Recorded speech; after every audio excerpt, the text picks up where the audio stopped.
Gentlemen, Trey, what's going on? Hey, how we doing? Not too bad. What about you, Drew? How we doing? I'm doing good. Can't complain.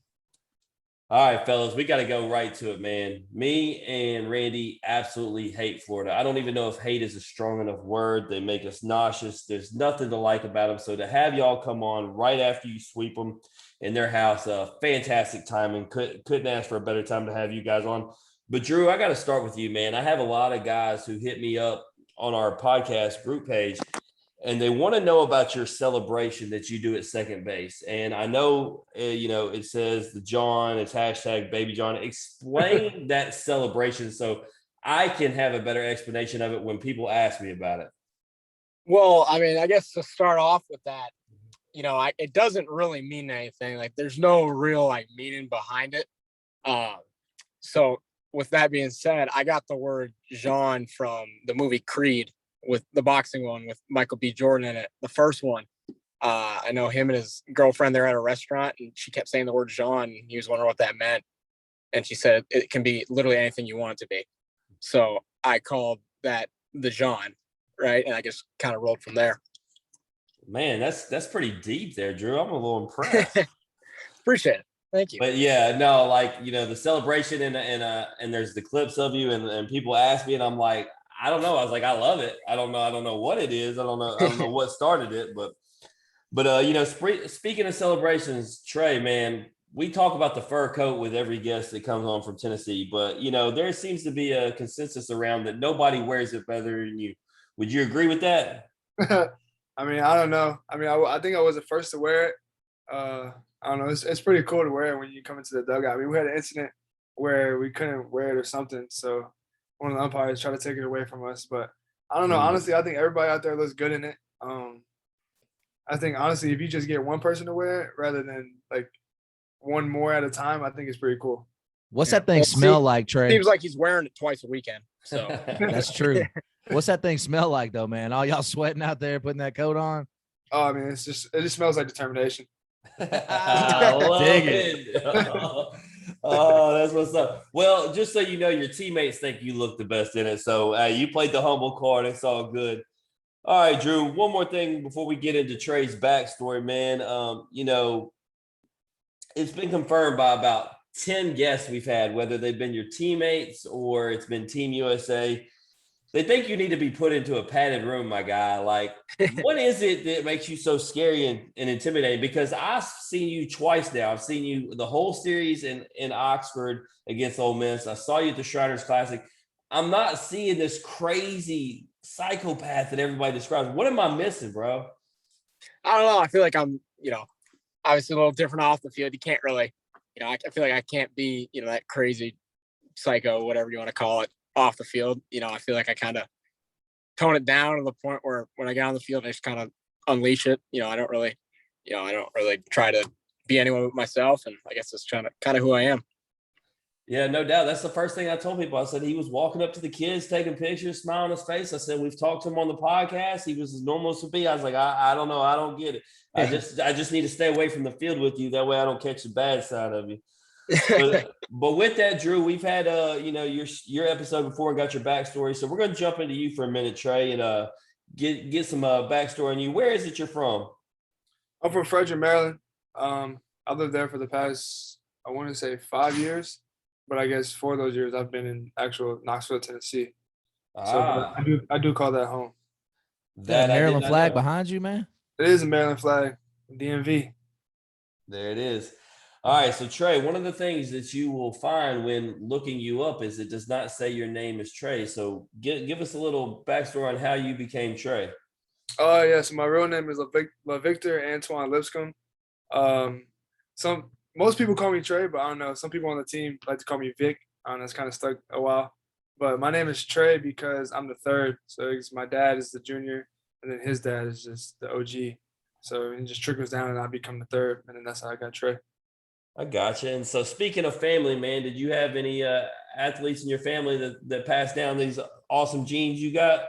Yeah, no, my mom, she played basketball up until high school. She was a all-state player in basketball. And then my dad actually wrestled in high school, played football in high school. And then when he got to college, he wrestled at the University of Citadel for 4 years. Did your mom used to hoop on you in the driveway? Nah, she as a child she knew she didn't want to mess with me. Don't lie to us, Trey. You know she used to ball out on you. So with that, I was reading up, obviously baseball wasn't your only sport. Talk to me about what all sports you played growing up. Yeah, no, I mean I kind of played everything. I played basketball, I did wrestling, baseball of course, and football. But yeah, I played all those up until I guess my sophomore year. I finally stopped wrestling and focused on baseball, and then kind of with all the other sports, football, same thing, and then just focus on baseball. But I enjoyed playing them all. And then my senior year, I was like, I kind of want to play football again. The student section was kind of crazy for Maryland, I guess, of 200 students. Now look at the student section at Tennessee, and it's like close to like 2,000. But Right. anyways, no, it was pretty cool. I played my senior year, had a fun experience, and then just played baseball ever since. So random question, because you talk about wrestling. You think you could take Drew in a wrestling match? Oh yeah, I got it. Yes. Drew didn't even put up a fight. There's no debate there. I'm not. If he knows how to wrestle, I'm just not beating him. But Drew, if I remember, you played hockey, right? Yeah, and I'm a confident kid too. I feel like I can hold my own. Majority of people, but I mean, if you know how to wrestle, you know how to get someone on the ground, and that's just a recipe for disaster. Very nice. Way to play the humble card. Drew's going to tell us afterward he'd take you, but no. Nope. So, you played football, basketball, baseball, wrestled, everything. Obviously baseball is what you play now, but was that your favorite of all of them? Yeah, when it really came down to it, I really liked playing the game of baseball. It was fun. I mean, my dad always wrestled growing up, so he kind of wanted me to wrestle, but at the end of the day, it's kind of like what I wanted to do and what sport made me have the most fun. All right. And so with that, let's talk about it. What high school did you go to? I went to Urbana High School for my sophomore year to my senior year. And then my freshman year, I went to this school in North Carolina called Panther Creek. It's right next to Cary, right next to the USA facility, just for my freshman year, though. So I got to know what it's like. All right. Because I played football. I was not a baseball player. I don't know what it would feel like to have 7 touchdowns in one game, my guy. Tell me what that's like. Oh, I mean, it was cool. The only reason I had 7 touchdowns is because I was at quarterback and I threw 3 touchdowns and also threw 3 picks. So they're like, oh, let's just put him at wide receiver. So then I went to wide receiver and then I caught the rest of the 4 touchdowns. I think that's even more impressive. What do you think, Randy? Hold up. How so you threw 3? What was the final score of this game? Honestly, I can't remember. It was senior night though. There was a lot of points being scored that night. Oh yeah, both ways. He tried to make it sound like it was less impressive because he played a different position. I think it became more impressive. More impressive. Did you moss anybody that night though? Nah, they were all just catching stride touchdowns. Oh, they couldn't keep up. You was too quick. I see. All right. So as far as baseball, man, you were tabbed the number 5 overall prospect, the number 1 shortstop in Maryland in the 2018 class by perfect game. You batted .473 with 8 home runs your senior year with a 1.12 ERA. You were 2018 Rawlings perfect game honorable mention, 2-time Frederick News Post Player of the Year, named MSABC Player of the Year, led Urbana to a 2018 district title. So many accolades here, man. Just talk to me about your success in high school playing baseball. No, it was fun. I had a really good coach, and name was Mike Fraunfelter. He kind of just, I don't know, he was always there for me. And so for my dad, when my dad wasn't able to be at the high school field with me and Coach Fraunfelter was there, he kind of just another mentor that really helped me. And as we kept going along, we started scheduling a better competition against some of the private schools in Maryland, like St. John's and DeMatha and Gonzaga, all of those teams. So that only just made not only me better, but just him coaching wise better and the team better. But the success was cool. I don't know. I'd be lying if I said I didn't enjoy it, but in high school, it's kind of you're the big talk of the town, in high school, and then you get to a campus at Tennessee and the SEC where everybody's just the same as you, or if not even better. Yeah, I can understand that. And, most guys, play a lot of travel ball. When I was looking, I didn't really see much as far as travel ball. Did you play travel ball as well? Yeah, I played travel ball for 5-star national out of Warner Robins, Georgia. And like most of these guys, did you happen to play with a lot of guys that you now play with or against, coming across a lot of familiar faces? Yeah, well, on that 5-star team, it was Austin Knight, who's now at Charlotte, and then Max Ferguson, who got drafted by the Padres last year, who was in Tennessee. Never heard of him. Never heard of him. So, my last question for you, and then I'm going to let Randy get to Drew. With the success you had, at what point did colleges start to approach you, and ultimately what made you choose Tennessee? To be honest, I kind of just went out on my own and did it. I came to a few camps at Tennessee, and they were like, come to another camp, and then come to another camp, and I kept coming to. Eventually, my last camp came around, and I was like, okay, I might as well just go here. I mean, I spent probably like $1,000 on this camp money, or my family spent $1,000 on camp money, so I might as well just. I guess we just put it towards tuition, I guess.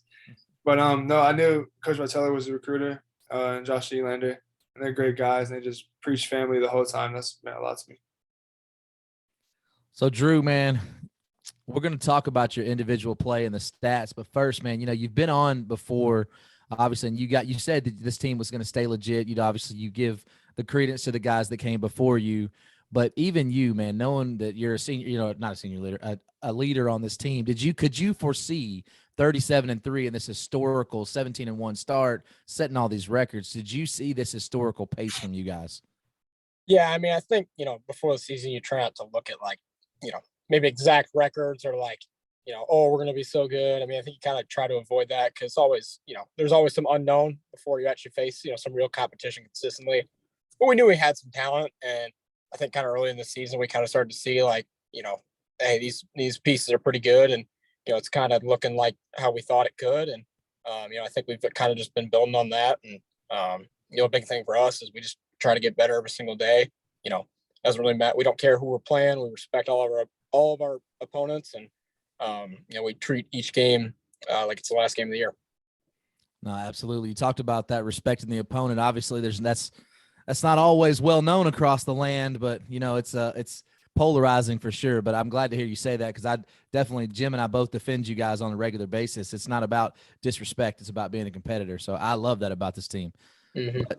The Shriners Classic, talk about that. Obviously, you run into an injury, but what's it like playing in a big stadium with some of the best teams in the country and getting to showcase that talent? Yeah, I mean, that was pretty cool. I think all of us were, pretty excited to be able to play at Minute Maid, and it's a super cool park, and obviously we've all watched, the Astros in the World Series and whatnot. So being able to play there was pretty cool, and obviously we got to play some pretty good competition in Texas, Oklahoma, and Baylor. Obviously we've played Texas before, but playing Oklahoma and Baylor, we haven't played them before. It was a really fun weekend, and I think we learned a lot about our team. Would you guys love it to play Texas again, though? Yeah, for sure. Why not? They're a really good team. Why wouldn't we want to play them again, Absolutely, man. Absolutely. So let's talk about this lineup, man. Obviously, a great lineup last year. We talked about that, but this lineup, top to bottom, just nasty. But talks about you specifically, batting the 4-hole. How comforting is it for you to know that you got Jordan Beck in front of you and Trey Lipscomb behind you? Yeah, it's pretty cool. You got, a guy in front of me that's going to get paid, and then a guy behind me that's going to get paid, right? So, a lot of power in front and behind me. So I feel like I don't gotta try to produce too much power. Well, that's evident. So let's talk about that. Your batting average, you're 346, 32 runs, 38 RBIs. I'm gonna say only 4 bombs, but 12 doubles, 4 triples, and that's with the time missed to injury. So let me ask you, is your approach? You just talked about it. You don't have to have as much power. Has your approach changed at the plate this year, knowing what's in front of you and behind you?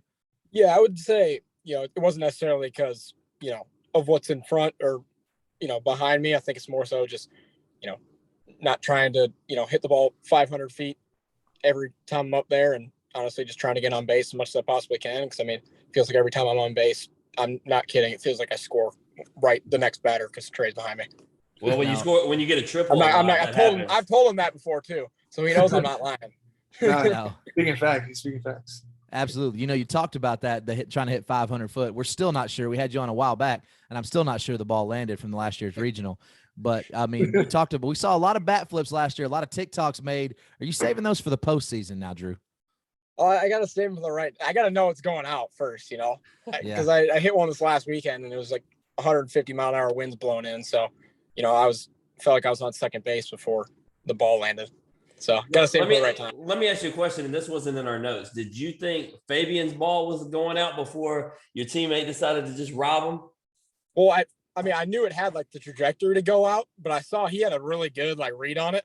And I was kind of like, oh, no way he's about to do this. No way he's about to do this. And then he kept getting closer to it. And I'm like, oh, he's about to do this. I texted Randy and I messaged Christian today. It was the most unfortunate series of events. I was streaming it from my phone. And what if I told you as it was going back to the wall, my screen froze. And so I didn't even get to see it. And then he messages me through. He's like, clutch catch, game time sweep, all that stuff. I'm like, dude, I missed it. Yeah, I said a lot of expletive, actually. I was like, F Florida, F the whole state of Florida, all that stuff. But look, man, we asked Evan, as being obviously you guys are veteran leaders on this team, how good did the Vandy sweep feel specifically for you guys? And he kind of talked about it. You guys went in before, as younger players, looking to steal one, maybe get two. But this weekend, you guys went in with the intention for a sweep, intention to do damage. How good did that feel? Trey? Yeah, sure. No, it felt good because they came into our home last year and they took the series from us. So it only felt right for us to go down there and then win the series and even better, get the sweep. Absolutely. And look, obviously, that's the same series, Drew, that, there wasn't either one of you guys, but obviously we know about the bat sticker incident. We don't have to talk a lot about that, but I can imagine that even after that, Jordan Beck even said it doesn't matter, give us wood bats and all that other stuff. But for you guys to win the game after that happened and then win two more, I imagine it had to be even sweeter for you, right, Drew? Yeah, for sure. No doubt. Just a little fertilizer. Well, one more question before I get to Trey. How I'm talking about Evan, how impressed are you by that guy? Used to play beside you in the outfield, so now he's taking on, the role of catcher, but just the pitchers that he's catching for, man. How has that adjustment been for you guys, and how impressive you guys been with him? Yeah, no, honestly, it's been remarkable how quickly he's been able to. Obviously he's caught before in the past, but it's been, 3 years since he's done it consistently. And even my dad tells me about, how impressive he thinks it is, how quickly he, picked up that position. And, it's very evident guys like throwing to him. Obviously he's a great leader. He's done an incredible job and, he keeps getting better every single day. Well, I said one more question, but I do have one more. This can be for either one of you guys. And I don't know. I saw Evans, I guess it was on Snapchat, wearing the Gator helmet. Were you guys wearing Gator helmets too? I wasn't. I can't say I was a part of it, but I did like the view of it. So Trey, moving over to you for a second, you kind of talked about getting to Knoxville, going to the camps and everything. What was it like when you finally got there, as a student, as an athlete there? No, it was pretty cool because once I got here, I just knew I needed to get better. I knew that the people in front of me been working just as hard as I was going to work for the past 3 years. And it was their time and that I needed a little bit of time just to get my feet under myself and kind of just figure out what this game of baseball was going to mean for these next upcoming years. Absolutely, man. So you did something a lot of guys, especially now in the transfer portal era, that they really don't do. You waited your time. You're playing behind an All-American, so obviously it's not like, you're playing in front of a guy that's, a scrub or anything. But how were you specifically able to stay patient and just, wait your turn? Yeah, like you said, I played behind the All-American. That was Jake Rucker, and then before Jake Rucker, there was Andre Lipscomb, who was also another All-American. And so, honestly, Lipscomb, I've never heard of a guy named Lipscomb. Well, I'll tell you this: they both hit a lot of home runs while they were touch the plate. Right. No, it's but it was pretty cool. I'd be lying if I said that I wasn't pissed off like when I would go to bed every night that I wasn't getting any playing time. But I think it definitely helped in the long run because I needed to get better tremendously. Absolutely. And just, kind of being behind those guys, right? So I imagine you learned a lot in your time just observing and also, having veteran leaders like that, just being amazing teammates, but learning from guys like, Rucker and Liam Spence. You said Max Ferguson, Connor Pavoloni, and these guys too, right? Evan, Drew, and all those guys. So how much did that prepare you for the moment you're in now? No, it definitely prepared me a lot. It's kind of hard not liking coming to the field when your team's winning and when you go to Omaha and you see these guys just with smiles on their faces. It's kind of hard not to have a smile on your face as well, even if you're not playing. But it helped me because I seen the amount of work they put in and how they were having success. So I just knew that if I kept putting in the work, and then success would finally come. And here it is. Yeah, speaking of success, so talk a little about your individual stats here. Batting .358, 16 home runs, 11 RBIs, 61 RBIs. 11 doubles, my friend. I'm sorry, 16 homers, 11 doubles, 61 RBIs, 43 runs. Those are crazy stats, man. So, I mean, we talked about the waiting so patiently. How much sweeter does it feel to know how long you've waited to get this moment and be capitalizing? No, it feels really, really good. But like I said earlier, I've always known I could do this. I mean, in summer ball, I've just gone out there the last 2 years and just played baseball because at the end of the day, it's just a baseball game. You're just gonna, like Drew said, you're just gonna be competing against hopefully even better people, that which makes you even better. Right, right. Well, so let me ask you, for you personally, what has been your favorite series thus far? Uh, I don't know. The Florida one's kind of hard not to like that one just because of that Sunday game. It was pretty gritty. And then Coach V coming back and we give him just a few more extra innings of baseball, which I know he loved. Man, I actually texted in our podcast group chat when y'all were down. I said, it's time to fire Tony V. They were on a roll without him. He's got to get out of here.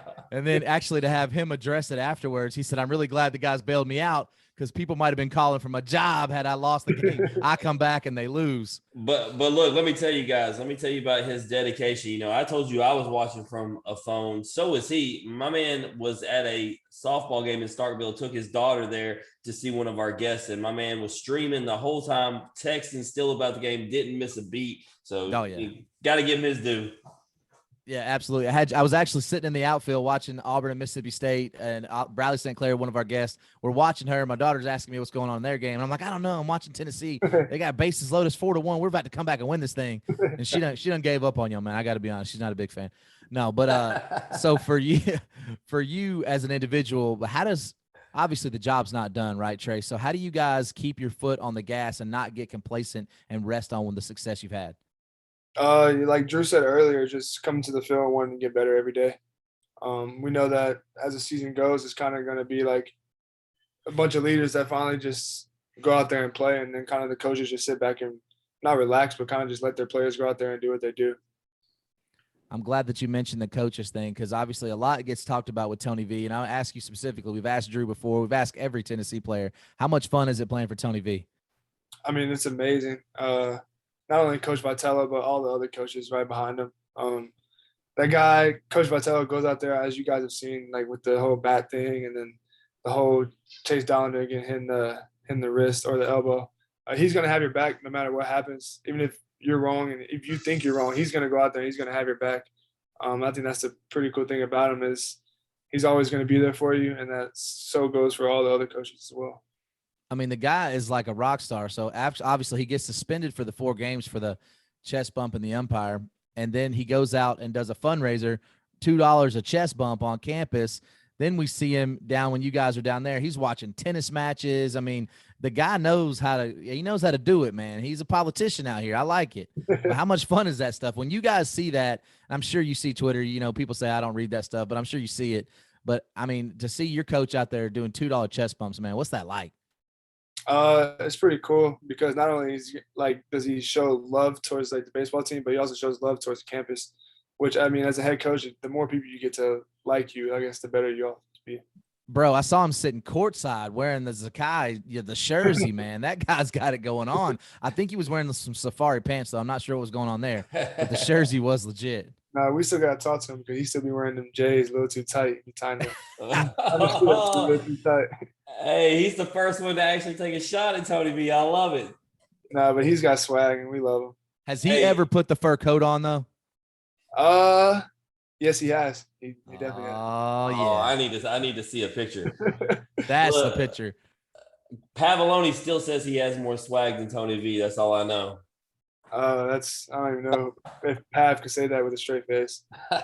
Yeah, I didn't believe it when he said it. He actually tried to tell us, Drew. He actually tried to tell us on his when they came back to talk after they got drafted. He said he's never paid attention to Tony's swagger. He literally looked at us and tried to tell us that. I mean, he might be serious when he says that. I don't know. I don't know. He locked in 90. That's the governor. Yeah, he's the general actually. So that dude's got so many nicknames. All right, so man, I just wanted to tell both of you guys. Like I said, I saw you in Houston. I saw you in Oxford. I want to thank you both guys for taking pictures, signing balls. My son. And I bring that up because me and Randy have spent so much time, whether it's been friends that we know or it's been on social media, because everyone's trying to villainize you for having fun, for winning. It's basically everyone's a hater. And we tell them that we talk to you guys, we see you in person, we have you on these podcasts, and you're amazing individuals. But, because you do a bat flip or, touch a finger on a plate or whatever, apparently you're like a serial killer. Like that's the way they act. And so I just appreciate you guys for who y'all are, and I love this team and the way I play. And like I said, the 2 series we're at, y'all took pictures with my kid, signed the ball and everything. And so I just wanted to thank y'all personally for that. But with that, man, it's time to play a game. It's called This or That. Drew, you've played before, but you get to play again. Trey, you down to play? All right. Yeah, I'm down. Let's do it. All right, so it's very simple. It's called This or That.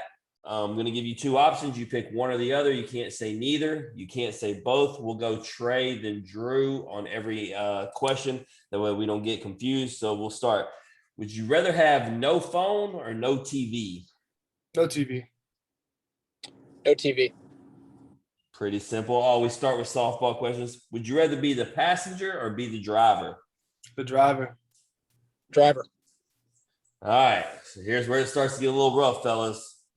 One has to go. The daddy hat or the fur coat? Oh, I gotta go with the daddy hat. I think the fur coat. The daddy hat. Daddy hat for sure. Man, Evan says the daddy hat has to stay, and I said I feel like Evan made the daddy hat famous. I obviously know he wasn't the first one, but when you look at the pictures, it almost seems like he's the one that made it iconic. What do you prefer, day games or night games? Definitely night games. Yeah, night games. I got a question for that. I got, in the Vandy series, I'm sorry to bring this up and being petty, but a lot was made. I mean, you look, Drew, you being an outfielder, a lot was made that they couldn't see the ball. Is there any truth to that, Drew?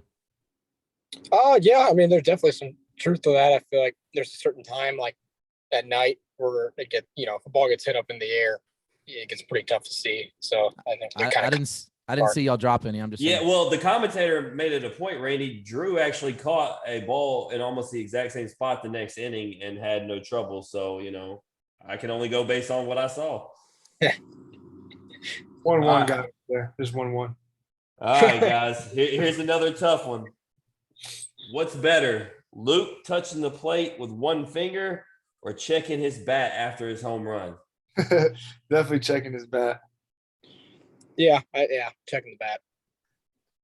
All right, this next question, we kind of took it off the this or that list, but it's actually because I went and saw you guys that it came back, and I'll explain why after I ask. So, Trey, is a hot dog a sandwich? No, a hot dog is a glizzy. And it's a glizzy only. Yeah. It's not a sandwich or nothing. It's just called a glizzy.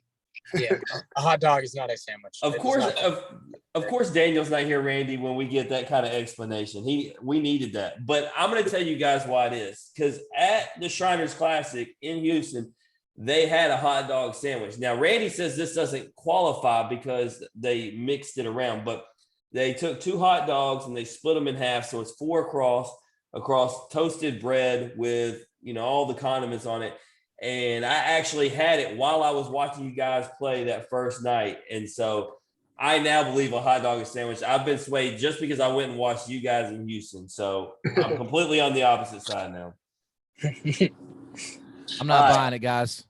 Yeah, Randy actually thinks I made it from at home and took it there and took a picture of it. Once you cut it in half, it's no longer even a hot dog. Let me ask you guys. So Trey, you said its own category. Is a hamburger its own category, or is it a sandwich? No, that's a sandwich. Drew? Yeah, that's a sandwich. All right. Respect it. All right, Trey, would you rather be book smart or street smart? Well, I feel like I'm pretty street smart, so I would say book smart.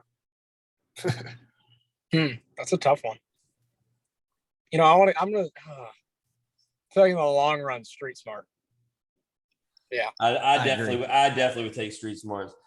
All right. So this question is formed differently per who I'm asking. So starting with you, Trey, better home runs, Jordan Beck or yourself?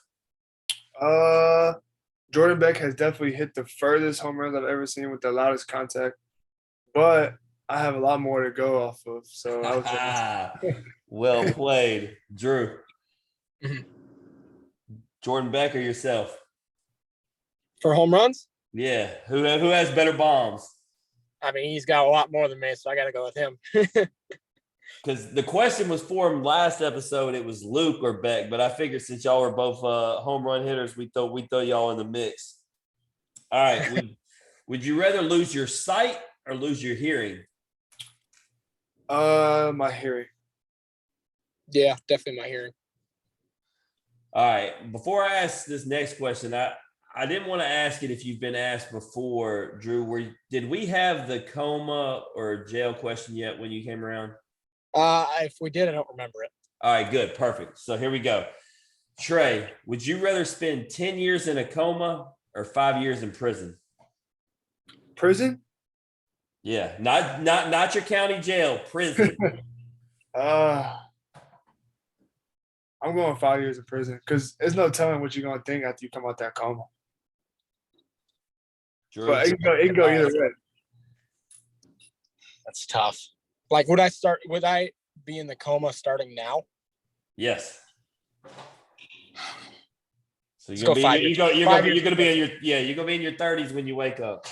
5 years in prison. You're gonna learn how to wrestle, I hope. Yeah, I was gonna say, hopefully make it a little tougher. Hopefully you get Trey as your cellmate. You can back each other up. All right, last one. We talk about you guys aren't villains, but Evan says y'all like to embrace it, or at least some of you do. So that's why I'm asking this question. So this is the final question. Trey, do you like being the hero, or would you rather be the villain? Definitely the villain. Yeah, definitely the villain. That's the only answer for Drew, man. That guy loved being I think he soaked it up, man. He loved it. I guess so. I mean, I'd want to be the villain myself. I mean, it's a fun role to be in, but I mean, you can't. I mean, is there a wrong answer, right? I mean, you can be one or the other, no matter what. You got the spotlight. You're having fun. For sure. Well, fellas, we appreciate your time. Before we let you go, Trey, is there anything you want to plug or promote? No, I'm all good this way. Man, we at least got to get your Instagram handle out there. Tlips22 is my Instagram. Tlips22. Go on there. I'm looking at it now. It's got some good content on there, so check that out. Drew, anything you want to plug or promote? I got nothing. You got t-shirts, bro. You can't even, throw out your shirts. Yeah, I should be all right. Just whenever somebody hits a double, we prefer they hit the baby Sean. So we ask. Hit the baby John. Absolutely. Well, fellas, again, thank you for your time. Keep being awesome. We'll keep watching, and we'll have you back after you win the World Series. Awesome.